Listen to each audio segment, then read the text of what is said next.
ശത്രുക്കൾ ആരൊക്കെ എന്നതിനെ സംബന്ധിച്ച് ആ പുസ്തകം ചൂണ്ടിക്കാണിക്കുന്നു.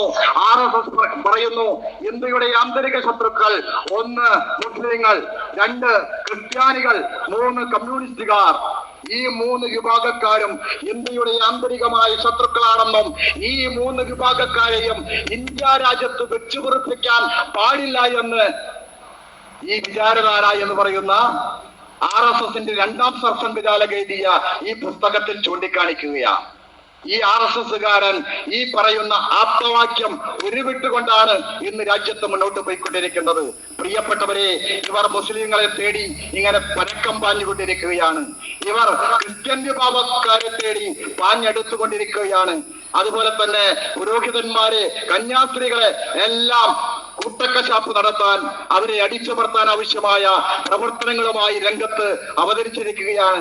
നിങ്ങൾ ഓർക്കുക, ഒരു കാലത്ത് കുറച്ച് വർഷങ്ങൾക്ക് മുൻപാണ് ഒറീസയിലെ മനോഹർപൂർ ജില്ലയിൽ വെച്ച് ഗ്രഹാം സ്റ്റെയിൻസ് എന്നും അദ്ദേഹത്തിന്റെ 4 വയസ്സും 11 വയസ്സുമുള്ള 2 കുട്ടികളെ അടക്കം വാനിലിട്ട് പെട്രോൾ ഒഴിച്ച് കൊലപ്പെടുത്തുന്നതിന് ആവശ്യമായ സംഭവം ഉണ്ടായത്. അത് ഇന്ത്യ രാജ്യത്ത് BJPക്ക് ഇത്രയും ഭൂരിപക്ഷമില്ലാതിരുന്ന കാലത്ത് നടപ്പിലാക്കിയ പ്രവർത്തനമാണ്.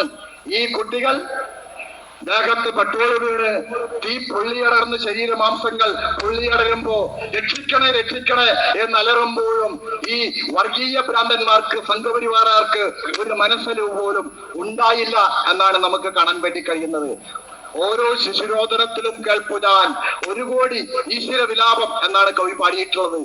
ഈ കുട്ടികൾ രക്ഷിക്കണേ എന്ന് അലറി വിളിച്ചുകൊണ്ട് വിലപിക്കുമ്പോ അത് ഈശ്വര ഒരു വിലാപമായി കാണാൻ ഇവർക്ക് കഴിഞ്ഞില്ല എന്ന് പറഞ്ഞാൽ അത്രയേറെ ഈ മനുഷ്യത്വം മരവിച്ചവരായി ഈ സംഘപരിവാർ ശക്തികൾ മാറിക്കൊണ്ടിരിക്കുകയാണ്.